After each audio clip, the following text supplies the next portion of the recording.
ॐ विश्वं दर्पणदृश्यमाननगरी तुल्यन्निजान्तर्गतं पश्यन्नात्मनि मायया बहिरिवोद्भूतं यथा निद्रया यस्साक्षात् कुरुते प्रबोधसमये स्वात्मानमेवाद्वयं तस्मै श्रीगुरुमूर्तये नमः इदं श्रीदक्षिणामूर्तये बीजस्यान्तरिवाङ्कुरो जगदिदं प्राङ्निर्विकल्पं पुनः मायाकल्पितदेशकालकलना वैचित्रचित्रीकृतं मायावीव विजृम्भयत्यपि महायोगी वयस्वेच्छया तस्मै श्रीगुरुमूर्तये नमः इदं श्रीदक्षिणामूर्तये तस्मै श्रीगुरुमूर्तये नमः इदं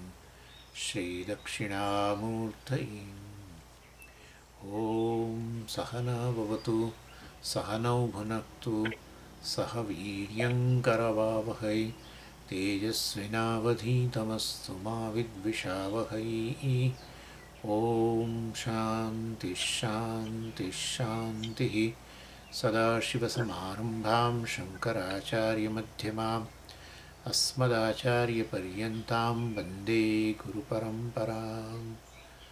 ओम निष्कर्म सिद्धि में आत्मा अहंकार विवेक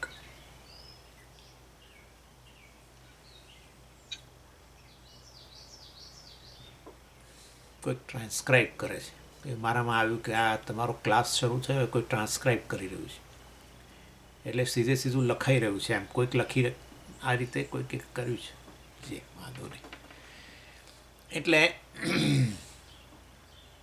આ નિષ્કર્મ સિદ્ધિની અંદર અત્યારે આપણે 77મો શ્લોક છે હવે જોવાના છીએ અને અહીંયા શું ચાલે છે આત્મા અહંકાર વિવેક જે છે મૂળ અહંકાર એટલે શરીર મન બુદ્ધિ શરીર મન બુદ્ધિ વત્તા ચિદાભાસ એટલે બરાબર શરીર મન બુદ્ધિમાં અહમપણું શરીર મન બુદ્ધિ વત્તા ચિદાભાસ જે છે એને અહંકાર કહેવાય. ઇન શોર્ટ અહમપણું આત્માપણું શરીર મન બુદ્ધિમાં એનું નામ અહંકાર. એ અહંકાર અને આત્મા સાક્ષી વચ્ચે વિવેક ચાલે છે કારણ કે અહમપણું શરીર વગેરેમાં રહે છે નથી રહેતું બદલાય છે તો બધું આપણને ખબર જ છે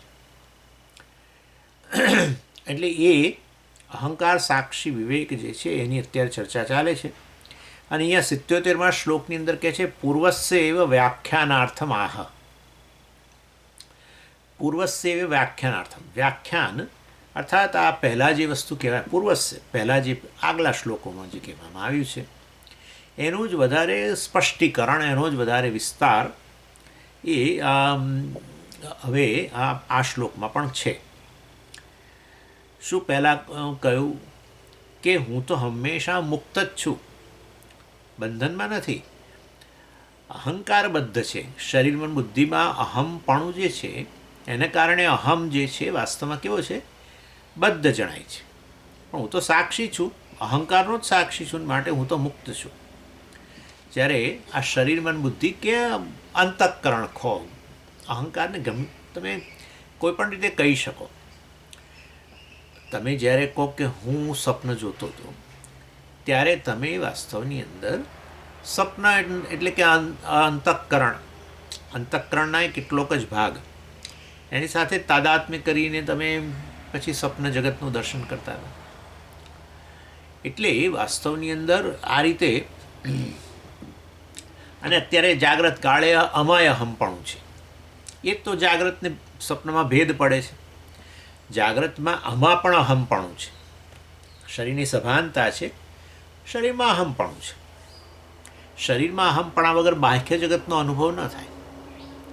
શરીરની જ સભાનતા ન હોય તો બહારનો જગતનો અનુભવ ક્યાં થવાનો છે. શરીરમાં સભાનતા એટલે શરીરમાં ચેતનતા અને અર્થાત શરીર એ તો ચિદાભાસ આ શરીર સ્થૂળ શરીરમાં પણ વ્યાપ્ત થઈને પછી આ ચેતન જણાઈને પછી જ વાસ્તવમાં આ બાહ્ય જગતનો અનુભવ થાય વિશ્વ તરીકે. ચાલો એ તો બહુ પછી અતિશય સ્પષ્ટીકરણ ને એ બધું બહુ ભણો છું. એટલે હું તો સદાય મુક્ત જ છું, અને અંતઃકરણ અહંકાર ક્યારેય મુક્ત નથી અને થઈ શકે પણ નહીં. અને આ શરીર અહંકાર પર કે શરીર મન બુદ્ધિ પર વાસ્તવમાં મારું મર્યાદિત નિયંત્રણ છે. આ વસ્તુ જે પહેલાં કહેવાય એ જ વસ્તુ અહીંયા વધારે જરા એને દૃઢીકરણ માટે કહેવાય છે. એ અહીંયા સંબંધ ગદ્યમાં કહ્યું. અને એ વસ્તુ ભગવદ્ ગીતાની અંદર ભગવાને કહી 14મા અધ્યાયના 22મા શ્લોકમાં, પ્રકાશંચ પ્રવૃત્તિંચ મોહમેવ ચ પાંડવ ન દ્વેષ્ટિ સંપ્રવૃત્તાની ન નિવૃત્તાની કાંક્ષતિ. એ અર્જુન, જે હું તો જે વ્યક્તિ વાસ્તવમાં આ ત્રણેય ગુણોથી પર આત્મા છે એને જેણે જાણ્યો છે, એને વાસ્તવમાં એ આનો દ્વેષ કરતો નથી.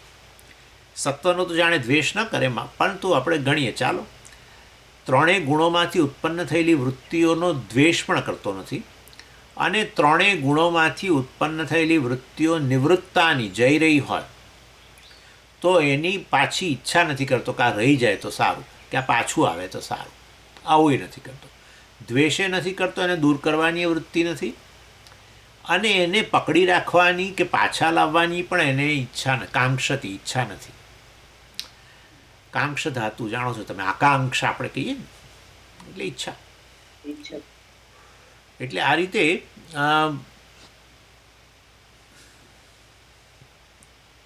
અર્થાત હું તો સદાય મુક્ત જ છું. સાક્ષી એટલે સદાય મુક્ત.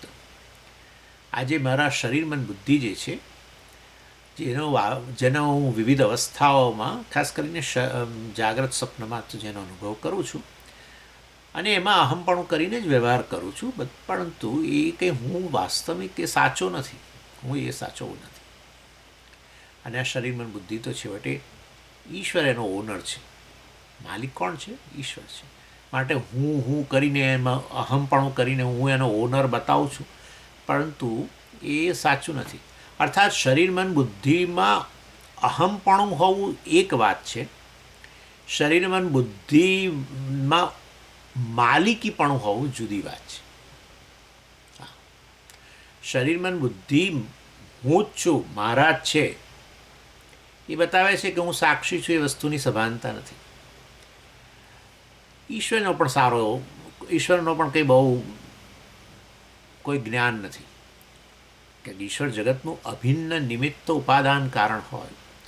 ઈશ્વરમાંથી જ આપણે જાણીએ છીએ, ઈશ્વરમાંથી જ મહાભૂતો આવ્યા હોય, ને મહાભૂતોમાંથી જગત આવ્યું આપણે ભણીએ જ છીએ.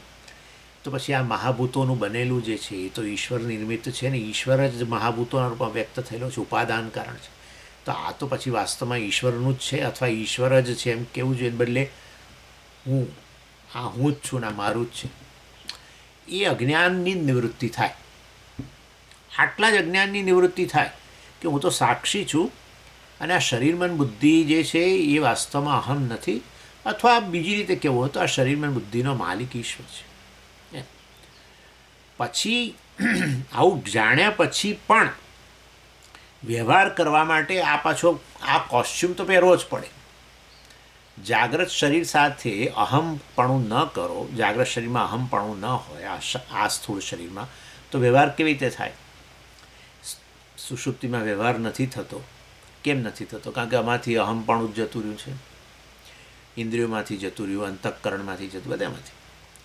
એટલે અહંકાર જ લય પામી ગયો. એટલે પછી અહંકાર રહે ખરો, વ્યવહાર માટે રહે, પણ આપણે જાણીએ છીએ કે હું અહંકાર નથી. આનો માલિક ઈશ્વર છે. આ તો અનાત્મા છે. જે રીતે કહેવું, બંને રીતે કહી શકો. ઈશ્વરને વચ્ચે લાવી શકો, અથવા તો તમે સીધું કહો આ તો અનાત્મા છે, અહંકારે અનાત્મા છે વગેરે, શરીર મન બુદ્ધિ અનાત્મા છે, હું તો સાક્ષી છું વગેરે. એ રીતે પણ કહી શકો. બંને રીતે થાય, બંને રીતે કહી શકાય. ચાલો 77મા શ્લોકમાં કહે છે, નર્તે સ્યાદ વિક્રિયામ દુઃખી સાક્ષિતા કા વિકારિણ ધી વિક્રિયા સહસ્રાણામ સાક્ષતોહમ અવિક્રિય. સુરેશ્વરાચાર્યજી કહે છે કે આ શોક હૃદયમાં જે ઉત્પન્ન થાય છે આપણા મનમાં, એ પણ એક વૃત્તિ જ છે. ઉત્પન્ન થાય છે, મેં કહ્યું. ઉત્પન્ન થતું હોય તો પછી વાસ્તવમાં આત્મા તો ઉત્પન્ન થતો નથી, બરાબર છે. ચૈતન્યની ઉત્પત્તિ નથી થતી. ચૈતન્ય ઉત્પન્ન થાય છે. ઓકે, જરૂર. ચૈતન્ય ઉત્પન્ન થાય છે એવું તમે કયા આધારે કહ્યું? મેં જોયું ને ઉત્પન્ન થતા. તો તમે જોયું તો તમે ચેતન ખરા કે નહીં? હા, તો તમે ચેતનમાંથી ચેતનની ઉત્પત્તિ થાય. એટલે ચૈતન્યની ઉત્પત્તિ ન કરી શકાય. ચૈતન્ય તો છે વાસ્તવમાં. આ શોક વગેરે આવે છે તો પછી આવતું હોય એ તો બદલાતી વસ્તુ જ થઈ. આવ્યું એ ગયું, એ થવાનું છે. આયારામ જો આયા હૈ वो जाने वाला है. આવું બધું તો સાંભળીએ જ છે આપણે. જો એ વાસ્તવમાં આવતું જતું હોય તો એ વિકારી છે. વિકારી આત્મા તો વિકારી નથી, એ તો હંમેશા છે, મેં કહી દીધું હમણાં. તો પછી શું હોય? મન. એટલે શોક વાસ્તવની અંદર શું છે? વૃત્તિ છે.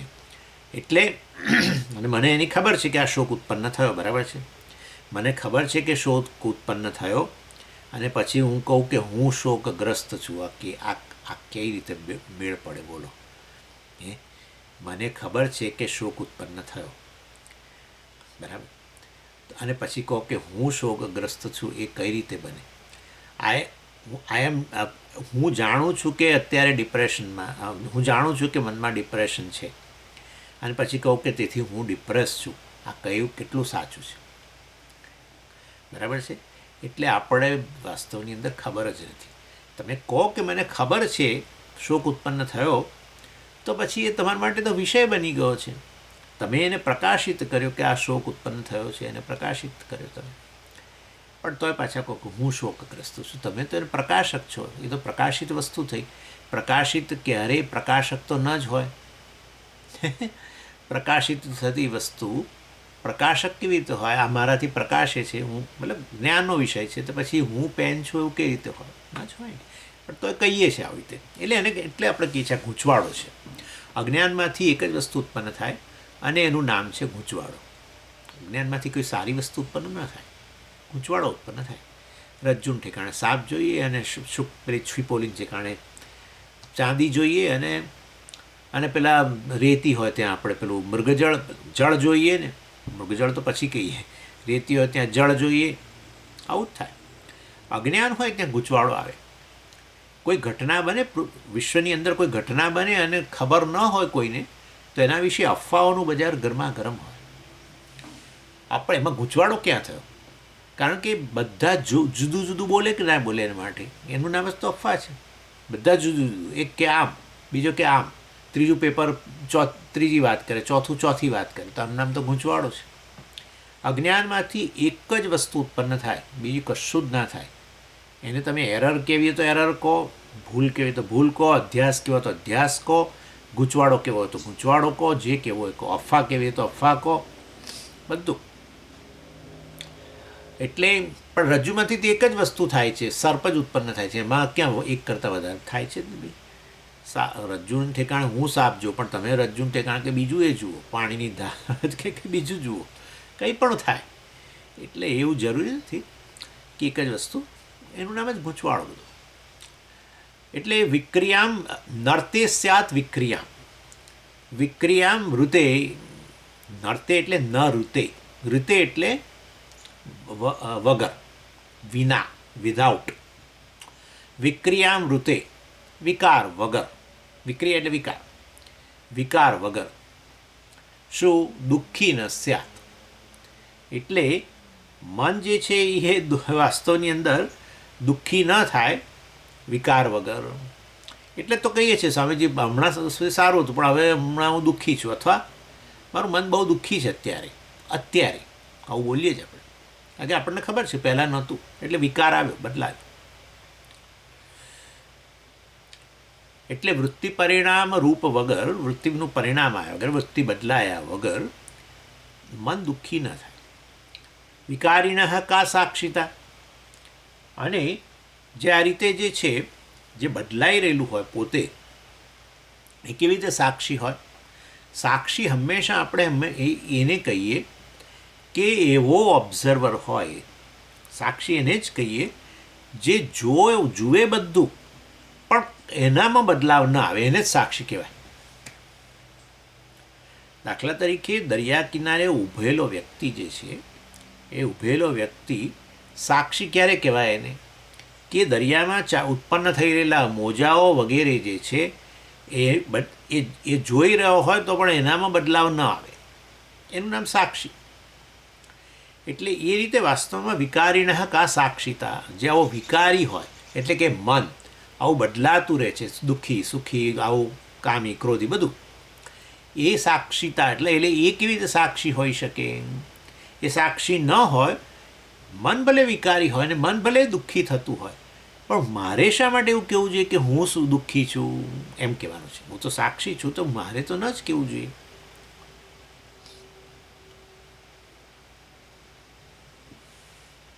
અર્થાત એ અહમ જે આવી રીતે વિકાર હોય ક્યારે અહમ ન હોય, વિકાર હોય એ ક્યારે આત્મા ન હોય. કારણ કે વિકારની નોંધ લેનારો, વિકાર એટલે બધો બદલાવ, સારો કે ખરાબ, પછી બદલાય ખરું ને પાછું. ત્યારે પાછા તમે કહો કે હવે હું સુખી છું. અરે હમણાં કહેતા હતા હું દુઃખી છું ને હવે કહો છો હું સુખી છું? હા સ્વામીજી, મારા મિત્ર આવ્યા, હું મળ્યો અને પછી મેં મારું હૈયું હળવું કર્યું, મેં એની સાથે બધી વાત કરી. હવે હું કહીએ ને આપણે, તો પછી વાસ્તવની અંદર ખરેખર તો આ તો બદલાઈ રહેલું છે, એની નોંધ લેનારો કોઈ બદલાયા વગરનો બેઠો છે, એ અહમ છે. ચેતન જ હોવો જોઈએ, કારણ કે નોંધ લે છે, અનુભવે છે. દુઃખી મનનો અનુભવ કર્યો, સુખી મનનો હવે અનુભવ કરે છે. તે નોંધ લેનારો તો બદલાયો જ નથી. એ વખતે હાજર હતો ને હવે આ બદલાવ આવ્યો છે એને ખબર છે. તો એ અહમનો સાચો અર્થ છે. એ સાક્ષી છે, એમાં એ વાસ્તવમાં દુઃખી કે સુખી ન હોઈ શકે. આમ દુઃખી સુખી જે થઈ રહ્યું છે એ મન છે, એ ક્યારેય સાક્ષી ન બની શકે. હું બદલાયા વગરનો સાક્ષી છું. બદલાવ બધો મનમાં આવે છે, એની નોંધ લેનારો, એને અનુભવ કરનારો, એને પ્રકાશિત કરનારો વાસ્તવમાં હું સાક્ષી છું. મન સાક્ષી ન બની શકે. એના માટે હું દુઃખી છું, હું સુખી છું એવું ન કહેવું જોઈએ. હુંનો અર્થ થાય છે આત્મા, એટલે કે સાક્ષી ચૈતન્ય. એ હું દુઃખી છું, હું ડિપ્રેસ છું, હું મને એકલતા લાગે છે એટલે હું એકલવાયો છું વગેરે વગેરે બહુ કહીએ છીએ ને બધું આપણે. એ ખરેખર અહમ શબ્દ સાથે આવી વિકારી વસ્તુ ન મૂકી શકાય, કારણ કે અહમ તો કેવળ સાક્ષી છે. જે આ બદલાવ આવી રહ્યો છે ક્યાંક, એટલે કે અંતઃકરણની અંદર, એની નોંધ લે છે.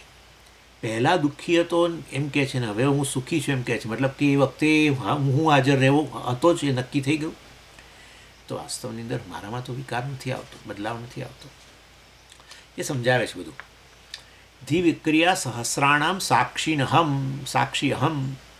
એટલે હું તો સાક્ષી છું, જે અંતઃકરણની અંદર અનેક વૃત્તિઓ ઉત્પન્ન થાય છે એનો નોંધ લઉં છું, એને પ્રકાશિત કરું છું. ત્યાં જ બેઠો છું. અહીં કે એવું અહીંયા આવું નહીં માનવાનું કે પેલો બલ્બની જેમ ક્યાંક ઉપર કોઈ જગ્યાએ અંતઃકરણમાં કોઈ એક જગ્યાએ આમ પેલો સાક્ષી બેઠો હશે અને આમ મનમાં બધી વૃત્તિઓ જાય છે અને આમ પ્રકાશિત કરે છે પેલા બલ્બની. ત્યાં આ તો સાક્ષી એટલે બ્રહ્મ, આત્મા, આ પૂર્ણ. એટલે અંતઃકરણમાં પણ હાજર, પણ અંતઃકરણમાં વૃત્તિઓ બદલાય એને ત્યાં ને ત્યાં જ પ્રકાશિત કરે. હા, કોઈ આવી તમે ખૂણામાં માનશો નહીં. ખૂણામાં માનો મતલબ કે શું થયું? આટલો ક્યાંક. અને ખૂણામાં બેઠો છે એ પાછું જોનારો બીજો પાછો લાવવો પડશે. એ ખૂણામાં બેઠો છે આમ, એવું જોનારો પાછો બીજો અહમ લઈ આવવો પડશે ને. કોણ જોઈ રહ્યું છે કે ખૂણામાં બેઠો? સમજ, હું જોઈ રહ્યો છું. અરે પણ સાક્ષી એટલે હું ભાઈ. તો સાક્ષી હું ન જોનારો પાછો બીજો હું લાવવો પડશે ને. એટલે સમજો, અહીંયા હું તો સર્વવ્યાપી આત્મા છું, અંતઃકરણમાં અભિવ્યક્ત જ થયેલો છું, અને માટે અંતઃકરણમાં જે ભાવો ઉત્પન્ન થાય એને આપોઆપ જ હું પ્રકાશિત કરું છું.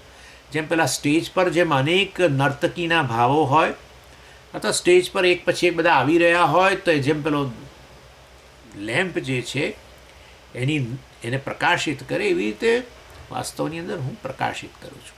એ ઉદાહરણ લઈએ, પણ તમારે પછી આ આત્માને એમ લેમ્પની જેમ ક્યાંક આમ મૂકવાનો નહીં કોઈ જગ્યાએ, નહીં તો પછી તકલીફ થઈ જાય. એ લેમ્પને પ્રકાશિત કરનારા તમે પાછા થયા, એટલે એ ગરબડ થઈ જશે. ધિ વિક્રિયા સહસ્રાણામ સાક્ષી અહમ. અથ તેથી અવિક્રિય સાક્ષી અહમ. બરાબર. સહસ્રાણામ ધિવિક્રિયામ, હજારો આ રીતે જાગ્રત કાળે અંતઃકરણમાં બધી વૃત્તિઓ ઉત્પન્ન થઈ રહી છે. એવું હું અત્યારે જ જો કહું કે સમજ મારા મનમાં તો અનેક વિચારો આવે છે, તો પછી તમે તો એ વિચારોને પ્રકાશિત કરનારા પ્રકાશક છો, તો તમારામાં તો બદલાવ આવ્યો જ નથી. એ હજારોની પરેડ જતી હતી, પેલા રાષ્ટ્રપતિ 26મી જાન્યુઆરી પરેડ ઝીલે ને પેલું આમ આપણે દિલ્હીની અંદર, તો એ તો બદલાયા જ નથી. એ તો ત્યાં જ છે, આ નોંધ લઈ રહ્યા છે પરેડ જે જઈ રહી છે એની. એમ એ રીતે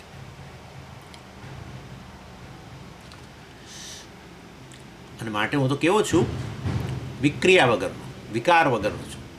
ઓહો, એમાં શું હવે, અને બહુ મોટી વાત થઈ ગઈ. વિકાર વગરનો અર્થાત જન્મ અને મૃત્યુ નામના વિકારો નથી. અસ્તિ જાયતે વર્ધતે વિપરિણમતે અપક્ષીયતે વિનશ્યતિ.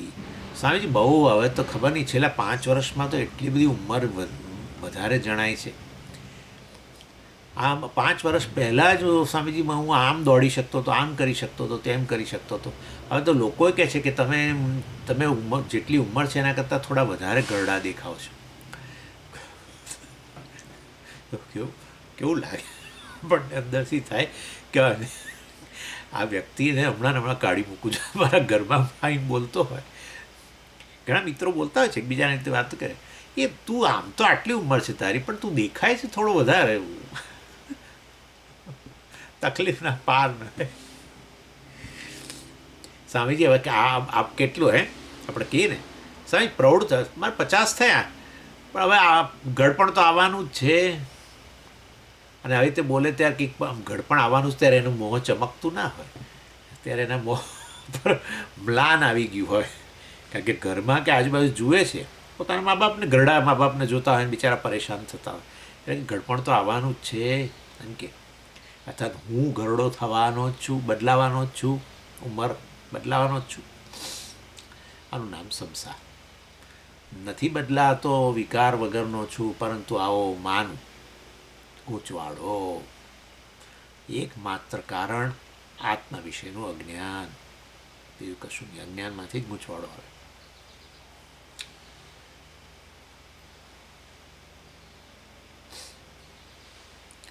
એટલે તો પછી મારું શું જીવનનું ધ્યેય હોવું જોઈએ? મનમાં વૃત્તિઓ જે ઉત્પન્ન થાય એને દૂર કરવાનું, આખો દિવસ મનને ચોખ્ખું કરવાનું, એ ધ્યેય ન હોવું જોઈએ. ન હોવું જોઈએ. તો પછી તમારે પછી યોગશાસ્ત્ર, કર્મયોગ વગેરે રાગદ્વેષ નિવૃત્તિની વાત કરવાની જ ક્યાં જરૂર છે? આટલું સમજવા માટે, અત્યારે જે ચાલી રહ્યું છે સમજવા માટે થોડા રાગદ્વેષની નિવૃત્તિ થવી જોઈએ. પણ આખો દિવસ મારા મનમાં તો આમ ચાલે છે, ભાઈ આ રાગ ચાલે, આ રાગ છે આ વસ્તુ માટે, એને કાઢું. આ પલાણા માટે દ્વેષ છે એને કાઢું. આના માટે ક્રોધ છે એને હું દૂર કરું. પેલા માટે આમ છે, પેલી વસ્તુ માટે લોભ છે એને દૂર કરું. કશું નહીં. પ્રકાશન ચ પ્રવૃત્તિંચ મોહમેવ ચ પાંડવ. રાઈટ? એટલે એ બધા મનમાં આવ્યા તો દૂર કરવાય નથી. અને એક જઈ રહ્યા છે, પણ એને તો પાછા બોલાવું કશાકને, કશું જ નહીં, પકડી રાખવું નહીં. એટલે આપણા જીવનનું ધ્યેય આ હોવું જોઈએ, હું સાક્ષી છું વાસ્તવની અંદર. અર્થાત આ બધું મારું નથી કે હું નથી, એ ક્લેમ કરવો જીવનનું ધ્યેય છે. નહીં કે આ બધી લાગણીઓ વગેરે જે છે એને કાઢવાનું ધ્યેય. લાગણીઓને કાઢવાનું ધ્યેય ન હોવું જોઈએ. લાગણીઓ હું નથી, હું તો કેવળ એનો પ્રકાશક સાક્ષી છું, બદલાયા વગરનો છું, એ સર્વથી વિલક્ષણ છું, એ જાણવાનું જ ધ્યેય હોવું જોઈએ. બસ સમય ન બગાડવો જોઈએ. કારણ કે અંતઃકરણમાં તો અનેક જન્મોની વાસનાઓને લીધે બધું આવ્યા જ કરવાનું છે. અને માટે એની બહુ ચિંતા નહીં કરવી. એ તો આવ્યા જ કરવાનું છે. એ આવે છે પેલી પરેડ જેવું જ હોય છે. જે આવે છે પરેડમાં એ આ જતું રહે છે, આગળ જતું જ રહે છે.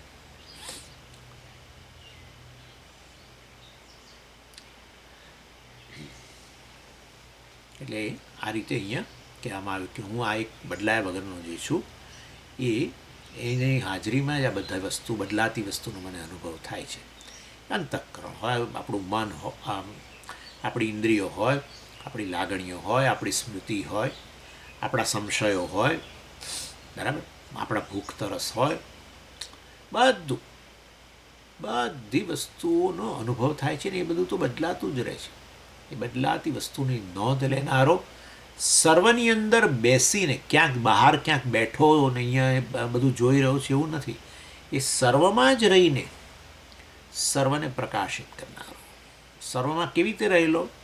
જેવી રીતે તરંગની અંદર જળ બેઠું છે એવી રીતે ભૂખની અંદર તમે બેઠા છો, તરસની અંદર તમે બેઠા છો, અને આમ એક એક લાગણીની અંદર તમે બેઠા છો, તમારા સ્મૃતિની અંદર તમે બેઠા છો, તમારી ઇન્દ્રિયોમાં તમે બેઠા છો, ઇન્દ્રિયોની શક્તિઓમાં તમે બેઠા છો, કર્મેન્દ્રિયોમાં બેઠા છો, સર્વવ્યાપી. એટલે આનું નામ જ સર્વવ્યાપી કહેવાય કે કશો કોઈ ખૂણો બાકી રહી જાય તમારા વગર એવું નથી. અર્થાત સર્વમાં બેઠા છો ને સર્વના પ્રકાશક છો, સર્વથી વિલક્ષણ છો, સર્વમાં પૂરેપૂરા વ્યાપેલા ને છતાંય સર્વથી વિલક્ષણ. તરંગમાં પૂરેપૂરું જળ વ્યાપેલું ને છતાંય જળ તરંગથી વિલક્ષણ. વિલક્ષણ એટલે વિલક્ષણ જ. તરંગને રહેવું હોય તો રહે, ન રહેવું તો ન રહે. તરંગ શમી જાય, બરાબર, તરંગ શમી જાય, જળ ના શમી જાય. જળ સત્ય વસ્તુ છે, અને એ તો ઇનફેક્ટ તરંગ જ જળ છે. અને માટે આવું પછી આગળ તો શરીર જ વાસ્તવમાં આત્મા છે. જો તમે કહું તો હમણાં કે શરીરના આત્મા છે એ કરો કે શરીર આત્મા છે. જ્ઞાન પ્રાપ્ત કરો ત્યાર પછી બધું આત્મા બની જાય. સર્વમ ખલુ ઇદમ બ્રહ્મ, આત્મા એવ ઇદમ સર્વમ એ પછીનો તબક્કો. પહેલાં આત્માના આત્મ વિવેક, પછી બીજા તબક્કામાં આ સર્વ કાંઈ આત્મા છે. અને એમાં પછી એક શરીરમાં આત્મા પછી ફેર શું રહ્યો સ્વામીજી? પહેલાં તમે કહ્યું કે આત્મા શરીર વચ્ચે કે આત્મા અહંકાર વચ્ચે વિવેક કરો, આત્મા અંતઃકરણ વચ્ચે વિવેક કરો, અને હવે કહો છો અંતઃકરણ જ આત્મા છે. તો એમાં ફેર શું રહ્યો? પહેલાં એક અંતઃકરણને જ અહમ કહેતા હતા, હવે સર્વવ્યાપી છું માટે બધું તમે છો, બધા અંતઃકરણ તમે છો, બધા શરીરો તમે છો. આ થઈ ગયું ને. એકમાંથી આત્મભાવ ગયો, અહમભાવ મમભાવ ગયો, અને સર્વમાં અહમભાવ મમભાવ અથવા તો સર્વથી વિલક્ષણ, સર્વનામરૂપ મિથ્યા.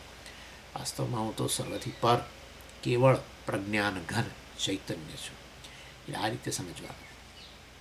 એકમાંથી આત્મભાવ ન જાય તો પછી બધામાં આત્મભાવ ન આવે. સરળ. એકમાંથી આત્મભાવ ન જાય, હું આટલો જ છું, આમાંથી આત્મભાવ ન જાય તો પછી બધામાં અહમભાવ કેવી રીતે આવે? આમાંથી અહમભાવ જાય તો પછી અહમપણું બધામાં આવે.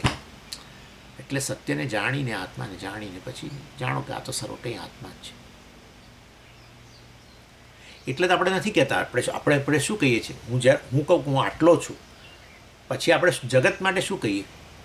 જુદું, મારાથી જુદું, હું આટલો, જગત જુદું, આ અહમ, આ બધું ઇદમ, હું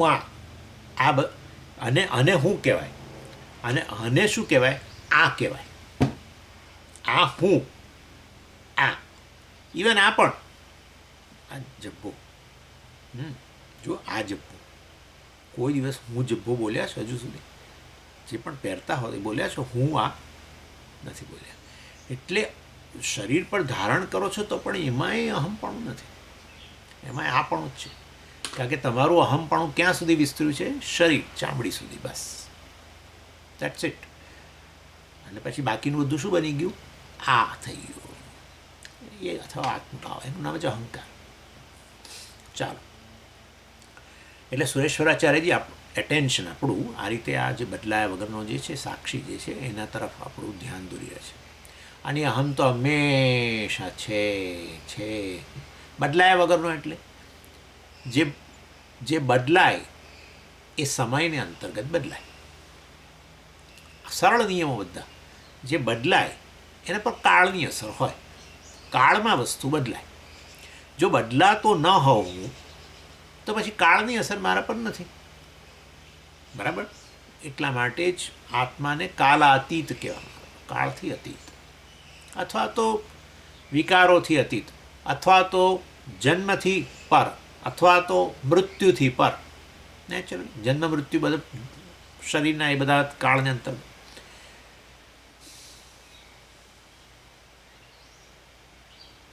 એ તમે અહીંયા જ જુઓ ને, ક્લાસની અંદર તમે શરૂ થયો ત્યારે તમે અત્યારે હું તમને પૂછું, તમે કહો ક્લાસ શરૂ થયો ત્યારે તમે હતા કે નહીં? શું સ્વામીજી કહો છો? હું તો હતો જ ને. અત્યારે છું જ ને. અને હમણાં ક્લાસ પૂરો થશે ત્યાં સુધી હું હઈશ જ ને. તો પછી કંઈક તો બદલાય છે ને, બરાબર? અત્યારે તમે બેઠા છો અને સાંભળી રહ્યા છો, કશું ક્યાંય બદલાવ જ નથી. મને સાચું કહેજો. શરીર બદલાય છે પ્રત્યેક ક્ષણે. શરીરમાં તમારા બ્લડમાં અત્યારે જે શુગર, તમે કદાચ નાસ્તો કરીને બેઠા હો ચા આપીને, તો શુગર વધતી હોય, ઓછી થતી હોય, બધું થઈ. લોહીનું પરિભ્રમણ ચાલી રહ્યું છે. જે તમે ખાધું છે એનું પાચન પણ પ્રત્યેક ક્ષણે થોડું થોડું થોડું થોડું ચાલી રહ્યું છે. બધે બદલાવ છે, બધે. તમારી ઇન્દ્રિયોની શક્તિઓ પ્રત્યેક ક્ષણે બદલાય છે. શરીર બદલાય છે, કોષો બદલાય છે. આ લોકો કહે છે કે 12 વર્ષે કે 8 વર્ષે કે કોણ જાણે આખું શરીર બદલાઈ જ ગયેલું હોય છે. તો આખું શરીર બદલાય છે એનો એ કંઈ એક ક્ષણે છે 6 વર્ષ પૂરા થવાને છેલ્લે રાત્રે 12 વાગે એવું બદલાય છે બધું, આખું એવું નથી. પ્રત્યેક ક્ષણે બદલાય છે. પણ તમને આવું કોણે કહ્યું? વૈજ્ઞાનિકો કહે છે. પણ એ પહેલાં 5000 વર્ષ પહેલાં સ્વામી ભગવાન કહીને ગયા, જાતસ્ય હિ ધ્રુવો મૃત્યુ ધ્રુવમ જન્મ મૃતસ્ય છે. જેનો જન્મ થાય છે એનું મરણ થાય છે. મતલબ જન્મ મરણની વચ્ચે બદલાવ આવતો જ હોય, નહીં તો કેવી રીતે મરણ થાય? જન્મ પોતે જ બદલાવ છે અને મરણ એ અંતર્ગત છે. અસ્થિ જાયતે વર્ધતે વિપરિણામતે અપક્ષીયતે વિનશ્યતિ. બરાબર છે? એટલે અત્યારે તમે કહો તો વિચારો, તમે હું સાક્ષી છું કેવી રીતે કહેવાય? અરે અત્યારે જ નક્કી થઈ જાય, અત્યારે જ નક્કી થઈ જાય. તમે કહો કે સ્વામીજી ક્લાસ શરૂ થયો ત્યારે હું હતો, અત્યારે એ જ હું છું, અને આ ક્લાસ પૂરો થશે હમણાં થોડી વાર પછી, તે વખતે હું જઈશ. તો પછી એનો અર્થ એવો થયો કે આ હું તો બદલાયા વગરનો થયો. અડધો કલાક પહેલાં હતો, અત્યારે છું, અને હજુ અડધો કલાક પછી પણ હું હઈશ. તો તમને આ અહમને જે તમે રિફર કરી રહ્યા છો એ તો ત્રણેય કાળમાં હતો, ભૂત, વર્તમાન અને ભવિષ્યમાં. તો પછી એનો અર્થ એવો થયો કે વાસ્તવમાં એ અહમ શરીર મન બુદ્ધિ તો ન જ હોય. શરીર મન બુદ્ધિ તો બદલાયા જ કરે છે. એટલે અહમ બોલો ત્યારે ક્યારેક તમે સાક્ષીને રિફર કરો છો, ક્યારેક અહમ તમે આ અહંકારને રિફર કરો છો. જુઓ, હવે તમે કહો, બીજું કહું, તમે કહો કે સ્વામીજી હું અત્યારે સાંભળી રહ્યો છું, હું સાંભળનારો છું. એ વાસ્તવમાં જરૂર તમે અહંકારનો નિર્દેશ કર્યો છે, આની સાથે તાદાત્મ્ય કરીને. બરાબર છે? પણ એ બદલાય છે કેવું? પોણો કલાક પહેલાં, બરાબર છે, તમે શું સ્વામીજી એ વખતે તો હું નાસ્તો કરતો હતો, પતી ગયું. એટલે હું નાસ્તો કરતો હતો, અત્યારે હું સાંભળું છું. વળી હમણાં તમારો ક્લાસ પતશે ને એટલે હું તો ચાલવા જઈશ, તો હું ચાલનારો. તો હવે એ તો બદલાયેલો અહમ થયો કે ના થયો? તો એમાં તમે કઈ વસ્તુ ઉમેરી જેથી કરીને હવે અહમ બદલાયેલો લાગે છે? ક્યાં તમે આને ઉમેર્યું? ક્યાં તમે પેલી ઇન્દ્રિય હું ખાતો હતો સ્વામીજી, એ તમે ઇન્દ્રિયો, બરાબર છે, તમારી આ સ્વાદેન્દ્રિયનો તમે અહમમાં સમાવેશ કર્યો. અને સ્વામીજી હું ચાલવા જવાનો છું, બરાબર છે, તો તમે તમારા શરીરનો નિર્દેશ કરો છો. એટલે જે બદલાતી વસ્તુ જે છે એને અહમમાં ઉમેરો તો તમે બદલાઈ રહેલા દેખાવ. એનું નામ અહંકાર. શરીર મન બુદ્ધિની અંદર અહમપણું કરીને જ તમે જે ઓળખાણ તમારી આપો, તમારું માપ તમે કાઢો. જેમ દરજીઓ આપણા માપ કાઢે ને, એવી રીતે આપણે આપણું માપ કાઢીએ છીએ. અને આપણું માપ આટલું હોય છે. હું ચાલવા જાઉં ત્યારે મારું માપ શરીર જેટલું. હું સાંભળું છું અત્યારે સ્વામીજી, ત્યારે તમે એવું બોલો તો તમે તમારું માપ કાઢ્યું ઇન્દ્રિય જેટલું. આ નહીં એકચ્યુઅલી, પણ એટલે ઇન્દ્રિય એટલે એ તમને ઇન્દ્રિય અંદરથી કાઢીમાંથી ના બતાવે, એ કેવું થાય. એટલે પણ અહીંયા જે બેઠી છે એટલો અહમ, બસ. અને એટલે આ રીતે વાસ્તવ હું હમણાં કલાક પહેલાં નાસ્તો કરતો હતો ત્યારે તમારે સ્વાદેન્દ્રિય સાથે કે તમારા કર્મેન્દ્રિય સાથે, હાથ સાથે તમારું તાદાત્મ્ય હતું વગેરે. એટલે એ બધામાં અંતઃકરણ તો ખરું જ. અંતઃકરણમાં તાદાત્મ્ય વગર કેવી રીતે હોય? જે તે ઇન્દ્રિય જે તે કાર્ય કરે એની પાછળ અંતઃકરણ તો હોય જ ને. એટલે એની વિચારો. એટલે એ વાસ્તવમાં એ શરીર, મન, બુદ્ધિનો જ નિર્દેશ કરીને જ્યારે તમે અહમને કહો, અહમનું માપ કાઢો, તો તમે અહંકાર. પણ તમે આવું કહો કે એ હમણાં કલાક પહેલાં નાસ્તો કરનારો હું જ હતો અને એ જ હું સાંભળું છું અને પછી એ જ હું હવે ચાલવા જનારો છું, ત્યારે તમે અહમનો જે નિર્દેશ કરો છો એ બદલાયા વગરનો. હું ચાલવા જઈશ એ અહંકાર, પણ જે હું ચાલવા જવાનો છું એ જ હું અત્યારે સાંભળી રહ્યો છું સ્વામીજી, બીજો હું નથી આવવાનો એ વખતે. ઓહો, તો એ અહમ તો બદલાયા વગરનો થયો. ભવિષ્યમાં રહેવાનો છે, અત્યારે છે, અને ભૂતકાળમાં પેલો ખાનારો હતો. ઓહ, સમજી ગયા હું શું કહું છું? એટલે તમે કાળથી અતીત છો. સ્વામીઓ તો બધા બહુ મોટી મોટી વાતો કરે છે. તમે તો મૃત્યુથી પર છો, અજો નિત્ય શાશ્વતો એમ પુરાણ, આ બધું બોલે છે, પણ આપણને કે એવું કંઈ લાગતું નથી કે હું આવો. ખાલી તમે ઓળખી નથી શકતા. અહમ બોલ્યા કરો છો, પરંતુ તમને ખ્યાલ નથી આવતો કે ક્યારેક અહમનો તમે સાક્ષી તરીકે નિર્દેશ કરો છો. હું જ અત્યારે જાગું સ્વામીજી, જે હું સૂતેલો હતો, એ જે હું સ્વપ્ન જોયું હતું, એ જ હું અત્યારે જાગું છું, તમારી વાત સાંભળું છું. તો પછી એનો અર્થ એવો થયો કે તમે તો ભૂતકાળમાં હતા, અત્યારે છો અને પછી રહેશો, કાળની અસર વગરના. એટલે અહમ દ્વારા તમે, પણ એક જ અહમમાં બંને છે એ તો આપણે વાત કરીએ છીએ. એક જ અહમમાં હોય ને, બે હું તો હોય નહીં. હું શબ્દ દ્વારા જગતમાં કેટલી વસ્તુનો નિર્દેશ કરી શકાય એનો મને જવાબ આપો. હું શબ્દથી આટલી કરોડો વસ્તુઓમાંથી કેટલી વસ્તુઓનો નિર્દેશ કરી શકું? ખાલી એક જ અહમ. તેથી ગમે તેનો નિર્દેશ થાય. તેણી, આ બધા સર્વનામ જ છે. હું સર્વનામ, અને તે, તેણી, હી, શી, અથવા પછી પેલી જળ વસ્તુ માટે ઈટ આપણે વાપરતા હોઈએ છીએ, તે, તેણી અને તે પાછું ફરી.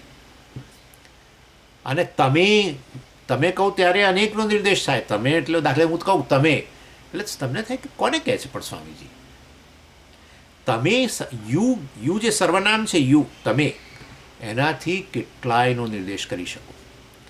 તે, હી દ્વારા અનેકનો નિર્દેશ કરી શકો. શી, તેણી દ્વારા અનેક, એટલે સ્ત્રીઓ, પણ અનેકમાંથી, એ સ્ત્રીઓમાંથી ગમે તેનો નિર્દેશ. તે જળ વસ્તુ દ્વારા આ હજારો કરોડો જળ વસ્તુમાંથી ગમે તેનો નિર્દેશ થાય. સર્વનામ છે, સર્વસ્ય નામ. પણ હું એ શબ્દ, એ સર્વનામ જ છે, એનાથી કેટલાનો નિર્દેશ થાય? આવા યુનિક છો તમે. હું શબ્દથી, માટે હું અહંકાર અને પાછો બીજો હું સાક્ષી એવું નથી ભાઈ, બે અંદર જ છે. બે છે તો સ્વામીજી બેમાંથી બે સાચા હોય તો પછી બે અલગ હોવા જોઈએ. સાચા નથી નહીં તો કયો સાચો ને કયો ખોટો? જે અવર જવર કરે બદલાય એ મિથ્યા. આપણું તો સાદો નિયમ છે ભાઈ. જે બદલાય એ હું ના હો. જે બદલાયાની નોંધ લેનારો ક્યાંય ન જાય, ક્યાંય ન આવે, સદાય રે, એનું નામ સત્ય. જે સદાય રહે એનું નામ જ સત્ય હોય. જે બદલાય જતું રહે એને તમે સાચું કેવી રીતે કહી શકો? હું અત્યારે જે બોલું કાલે જુદું બોલું તો તમે એમ જ બોલો સ્વામીજી કશું સાચું જ નથી બોલતા. પણ આજે જે બોલું એ જ કાલે બોલું, એ જ પરમ દિવસે બોલું, એ જ તો તમે કહો સ્વામીજી સાચું બોલે છે. બોલવામાં એવું છે, સત્ય બોલવાનું આપણે કોને કહીએ કે એ બદલાય નહીં. કાલે કંઈક કહું ને આજે જુદું કહું. આ સ્વામી તો બધા સ્વામીઓ છે ને, કશું એમનું ઠેકાણું નહીં. એ તો આજે કંઈક કહે ને કાલે બીજું કંઈક કહે. એટલે આપણે બહુ સાચું નહીં માનવાનું. એમ કે સાચું નહીં માનવાનું. સત્ય વસ્તુ એ કહેવાય જે ક્યારેય બદલાય નહીં. આ વ્યાખ્યાને હલાવી નાખવા માટે હાવર્ડના પ્રોફેસરે ચેલેન્જ કરેલી સ્વામીજીને કે હું આ તમારી વ્યાખ્યા છે એને હું બદલીશ. અને આખી રાત જાગ્યો એ સાયન્ટિસ્ટ અને ન બદલી શક્યો. બીજે દિવસે આવીને એણે કબૂલ કર્યું સ્વામીજી આગળ આવીને કે આ હું તમારી વ્યાખ્યાને હલાવી નથી શક્યો. આટલી સરળ વ્યાખ્યા સત્યની મેં નથી જોઈ. સ્વામીજીએ કહ્યું કે અમે તો આ બધું તો અમારા ઋષિમુનિઓ દાઢીવાળા બધા અને જટાવાળા એ બધું કહીને ગયા છે. એ તમારા જેવા હજારો સાયન્ટિસ્ટોને પણ ટક્કર મારે એવું મગજ ધરાવતા હતા. જે બદલાય નહીં ક્યારે, એનું નામ સત્ય. એનો અર્થ કે જે કાળથી અતીત છે. ત્રિકાલેપી તિષ્ઠતી ઇતિ સત. આવું કહીએ ત્રણેય કાળમાં ન બદલાય, પણ ખરેખર કાળની અસર વગરનું છે. ત્રણ કાળમાં રહેલું પાછું એવું આવે આપણને, ત્રણ કાળમાં રહેલું પણ બદલાય નહીં એવું નહીં. કાળથી અતીત, સાચી વ્યાખ્યા સત્યની કાળથી અતીત એવો હું છું. એટલે નથી મારો જન્મ, નથી મરણ, આ બધું વિકારો જ છે. બધું વિકારો, અને એ બધું તો આ શરીરનું, પણ શરીરનું છે તો ખરું ને. આપણે એ તો મિથ્યા છે, અહંકારે મિથ્યા છે, ચિદાભાસ મિથ્યા, શરીર મિથ્યા, મન બુદ્ધિ બધું મિથ્યા છે. મિથ્યા એટલે શું? અનુભવાય ખરું, સાચું કંઈ નહીં. અનુભવાય ખરું માટે એને દૂર ન કરી શકો, અને દૂર ન કરી શકો માટે જો તમે સાચું માનતા હો તો પાછું સાચું એ નહીં, અનિર્વચનીય. બસ જેને દૂર ન કરી શકાય અને માટે એને સાચું કહો તો એ સાચું પણ ના નીકળે, એનું નામ મિથ્યા. બરાબર? ઘડો આપણો ઘડાને દૂર કરો, અર્થાત ઘડાને દૂર કરો, ઘડાને દૂર ન કરી શકાય. દાખલા તરીકે એમ માનો ઘડો પડ્યો હોય તો ઘડાને તમે દૂર ન કરી શકો, કારણ કે તમે જુઓ છો પાણી ભરો છો અંદર, અને ઘડો નથી એવું ન કહી શકો, અને ઘડો છે એવું ન કહી શકો, કારણ કે માટી જ છે, બીજું કંઈ નીકળતું જ નથી. આવું છે એ પૂરા જગત એસાઈ હે. સાચું નથી એટલે ખરેખર સ્વતંત્ર અસ્તિત્વ ધરાવતું નથી, કે એને બાદ પણ કરી શકાતો નથી, કારણ કે અનુભવાય છે. આવું અનિર્વચનીય જગત, એવું જ અહંકાર, શરીર મન બુદ્ધિ, એવું જ ચિદાભાસ, બધું એવું. અહંકારે આવો અહંકારનો અનુભવ થાય છે. અત્યારે જાગ્રત પુરુષ નક્કી છે, હા, તો અહંકારનો અનુભવ થાય છે, હા, અનુભવાય છે માટે સત્ય છે. ના, એવું નથી, જતો રહે છે પાછો, સુષુપ્તિમાં જતું રહે છે, અહમપણું જ જતું રહે છે, શરીરમાં બુદ્ધિ લય પામી જાય છે. અને અત્યારે જાગ્રત પુરુષ કહું છું, થોડી વાર હમણાં જ અહીંયા સ્વામીની સામે જ જો ઝોકા ખાઉં તો હું ક્યાં જાગ્રત છું પછી? હે? અને ઘણીવાર સ્વામીની સામે જ આમ આંખો મોટી હોય, અને ત્યારે આપણે માનવાનું કે હવે એ સ્વપ્ન જુએ છે કોઈક. દીવા સ્વપ્ન કહેવાય એને. દીવા એટલે દિવસનું. દીવા સ્વપ્ન જોતા હોઈએ છીએ આપણે. એવી આંખો પોળી કરી ક્યાં બેઠા છે, અત્યારે જાગ્રત જગતમાં હોવા છતાંય નથી, એવા છે એ લોકો. જેમ પેલું સ્વપ્ન જગતમાં જઈએ તો આ જાગ્રત જગતના દેશકાળનો અનુભવ ન રહે આપણને વસ્તુઓનું, એવું જ થાય છે. બધા બેઠા હોય પણ આ વ્યક્તિ સોફાના એક ખૂણામાં બેઠો છે, પરંતુ એ કંઈક જુદા જગતમાં છે. અત્યારે જુદા જગતનો અનુભવ કરે છે, અહીંનાર જગતનો. એને આસપાસનું કશાની સભાનતા નથી. દીવા સ્વપ્ન કહેવાય. ત્યારે એ વ્યક્તિ સ્વપ્ન પુરુષ કહેવાય. દીવા સ્વપ્ન પુરુષ, દિવસના સ્વપ્નને જોનારો પુરુષ. એટલે વાસ્તવની અંદર તમે હમણાં જ કહેતા તો હું જાગ્રત છું ને, આ એક કોણ જાણે મેં કશું કહ્યું ને તમે એમાંથી કંઈ વિચારે ચડી ગયા, પતી ગયું. નથી સ્વામી રહ્યા તમારા માટે, નથી સ્વામીના શબ્દો, નથી ઝૂમ મીટિંગ, કશું જ નહીં. તમે ક્યાં જતા રહ્યા? એટલે સમજો કે આ બદલાઈ રહેલો જે છે એનો જે સાક્ષી છે, બદલાયા વગરનો, જે આ નોંધ લઈ શકે છે, ભૂતકાળનો હોય, અત્યારનો હોય કે ભવિષ્યનો હોય વગેરે. અને એ એનું મરણ નથી ને એનો જન્મય નથી ને કશું નથી. અવિક્રિય ચૈતન્ય. ચાલો 78મો શ્લોક. એવં સર્વસ્મિન વ્યભિચારિણી આત્મવસ્તુ એવ અવ્યભિચારી ઇતિ અનુભવતઃ વ્યવસ્થાપનાય આહ.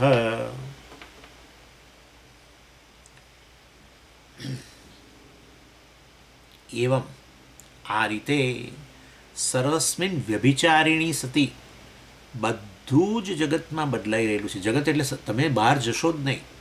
હું જ્યારે બધું કહું ત્યારે તમે આમ ના કરશો. જગત એટલે આ હું અહીંની વાત કરું છું. તકલીફ અહીંની જ છે. સંસારીપણું બહાર કશું છે એના લીધે નથી. સંસારીપણું તમે તમારી જાતને શું માનો છો એના આધારે છે. બસ આટલું જ છે. હું મારી જાતને શું માનું છું, મેં મારું જે કયું માપ કાઢ્યું છે એના આધારે સંસાર છે, બાકી નથી. અને તમારું માપ તમે બદલો છો રોજે રોજ.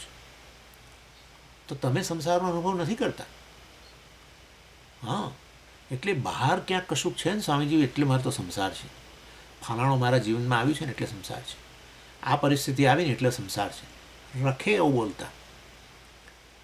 એનો સામનો કરતાં કરતાં થાકી ગયા ને જો ઊંઘી ગયા તો કશું સમજો. આપણે ઊંઘી જઈએ તો ના જ રહે ને. પણ તમે તો છો ને ત્યાં. તમે કહો છો હું સંસારી છું, મને આ બધી તકલીફ છે, તો હવે ક્યાં ગયા? તમે તો બેઠા જ છો હજુ. ક્યાં ગયો સંસાર? કારણ કે તમારું માપ બદલાઈ ગયું. મારું માપ બદલાઈ ગયું. ભલે તમે એ વખતે ના બોલો કે મારું માપ આ છે. બોલવા માટે મન જોઈશે, હોવા માટે મનની જરૂર નથી. હું બ્રહ્મ છું બોલવા માટે મન જોઈશે, વૃત્તિ જોઈશે. હું બ્રહ્મ છું એ જાણવા, હું બ્રહ્મ છું એ બ્રહ્મ હોવા માટે મનની જરૂર નથી.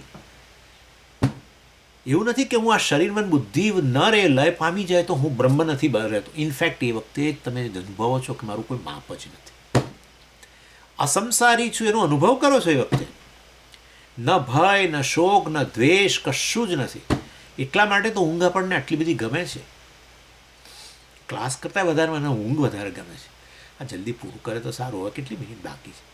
પછી ઊંઘી જાઉં થોડી વાર. ભાઈ કેમ ઊંઘું છે? આટલો ક્લાસ સાંભળીને તો વધારે જાગ્રત જબુક જબુક થવું જોઈએ અંદર. નાના થાકી જવાય છે તમારા ક્લાસ ભરી ભરી. તમે જેવા છો એવા અનુભવો છો તમે. નેચરલ સ્ટેટ છે તમારું. કુદરતી સ્થિતિ છે. કુદરતી સ્થિતિ છે એ કેવી રીતે ખબર પડે? કોઈ પણ પ્રયત્ન વગર ટકેલી છે. પ્રયત્ન માટેના જે તમારી પાસે સાધનો છે, ઇન્દ્રિયો, મન, તમારો સંકલ્પ, ક્રિયાશક્તિ માટેની કર્મેન્દ્રિયો, બરાબર, પ્રયત્ન માટે આ બધું જોઈશે. બધું શમી ગયેલું છે. પ્રયત્ન વગરની સ્થિતિ છે. જેમ જળની જે સ્વાભાવિક બકેટની અંદર સ્થિતિ છે, જળને તમારે બરફ રૂપે રાખવો હોય તો એને તમારે પ્રયત્ન કરવો પડે, ફ્રીજમાં જ રાખવો પડે. જળને તમારે વાસ્તવમાં વરાળ રૂપે જ રાખવી હોય તો પ્રયત્ન કરવો પડે કે જ્યાંથી જતી હોય ત્યાં એની આજુબાજુ પછી પેલું ઇન્સ્યુલેશન કરવું પડે. એની અસ્વાભાવિક કૃત્રિમ સ્થિતિ માટે પ્રયત્ન જોઈએ. સ્વાભાવિક સ્થિતિ જળની બકેટમાં અંદર કોઈ પ્રયત્ન. આ તમે સ્વાભાવિક રીતે જ સંસારથી પર છો. પણ સમજી, આ બધું જ્ઞાન તો છે, અનુભવ નથી થતો. અનુભવ રોજ રાતે તો થાય છે. શું થાય છે? અનુભવ નથી તો અસંસારી હું છું એવો અનુભવ છે કે નથી? છે જ. એનો અર્થ એવો થયો કે આ ખોટું બોલો છો તમે. હું અસંસારી છું એવો અનુભવ નથી થતો એવું નથી, ના બોલો. હું અસંસારી છું એ વસ્તુ હજુ હું બરાબર ઓળખી શક્યો નથી, એમ કહો. રેકગ્નિશન નથી મને, હું ઓળખી નથી શક્યો. કારણ કે અવરોધોને કારણે, જાગ્રત કાળે તમે જ્યારે કહો છો ત્યારે અવરોધોને કારણે એ વસ્તુ હું હજુ પકડી નથી શક્યો, એ કહો. પરંતુ હું અસંસારી છું, મને જ્ઞાન થઈ ગયું છે, પણ હજુ અનુભવ નથી થયો મને. નથી, જ્ઞાન નથી થયું. બરાબર. અસંસારી હું જ હોઉં અને એનું જ્ઞાન છે પણ અનુભવ નથી. અનુભવ એટલે એનો સીધો અનુભવ કરવો છે મારે, સીધો. એટલે અસંસારી આત્માને આમ અનુભવો છે સીધે. જેમ આ અત્યારે સીધો જ અનુભવ કરું છું અને મને કોઈ સંશય ન રહે, એવી રીતે અસંસારી આત્માને આમ અનુભવો છે. તમે કહો તો હું એની માટે ધ્યાનમાં બેસું તો ધ્યાનમાં બેસું, પણ મને અસંસારીનો આમ અનુભવ કરવો છે. અરે હું અસંસારી છું, હું અસંસારી છું. હા, એટલે હજુ ઓળખી નથી શકે. અનુભવ તો રોજ રાતે થાય છે. અરે જાગ્રત કાળે થાય છે ને, જાગ્રત કાળે થાય છે. જે ક્ષણે તમે આ પ્રકારે મર્યાદાઓમાંથી મુક્ત થઈ જાઓ આનંદની ક્ષણોમાં, ત્યારે ક્યાં સંસાર હોય છે? 2 મિનિટ 3 મિનિટ જ્યારે કોઈ જોક કહ્યો કે કોઈ કશું કંઈક સારી ઘટના તમને બની તમારા જીવનમાં અને તમને જે વખતે આનંદ થાય છે ત્યારે તમે કોઈ ફરિયાદ કરનારા, અધૂરા, આવા તેવા, શોકગ્રસ્ત, ફલાણું કશું નથી રહેતું. કોઈ ભય નથી. એટલીસ્ટ ભય સાથે આનંદ છે એવું કશું નથી હોતું. આનંદની ક્ષણમાં ભય નથી. ભય હોય તો પછી આનંદ નથી. એટલે કહેવાનો આશય કે અનુભવું તો છું જ. આત્મા અનુભવનો વિષય નથી. આત્માની યોગ્ય ઓળખ નથી. રેકગ્નિશન નથી. ઇનફેક્ટ મારા વગર કોઈ અનુભવ જ નથી. મારા અનુભવની, અહમના, આત્માના અનુભવની જરૂર નથી. સર્વ અનુભવોની અંદર હું બદલાયા વગરનો સાક્ષી છું, એ ઓળખની જરૂર છે. આત્મ સાક્ષાત્કાર કરવો છે સ્વામીજી મારે.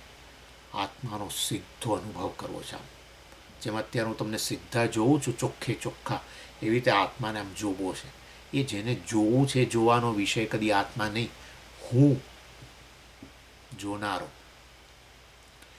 માટે બ્રહ્મનું જ્ઞાન છે, બ્રહ્મનો અનુભવ નથી, આવું ન બોલાય. દશમાને દશમાનો જ અનુભવ છે, પણ ખબર નથી એટલે નવમો છું બોલ બોલ કરે છે. એને એમ જ કહેવામાં આવે છે તું દશમો છું, એટલે જે ત્યાં જ ઉપલબ્ધ છે એ જ દશમો છે. એ ત્યાં જ જે બોલી રહ્યો છે કે હું નવમો છું, ત્યારે એ દશમાનો જ અનુભવ કરી રહેલો છે. ઓળખ નથી. દશમાનો, હવે તમે કહ્યું ને એટલે દશમાનું જ્ઞાન થઈ ગયું. તમે કહ્યું કે તું દશમો છું એટલે દશમાનું જ્ઞાન થઈ ગયું મને, પણ દશમાનો હજુ અનુભવ નથી થયો મને. હજુ દશમાનો ઓળખી નથી શક્યા. આટલું છે.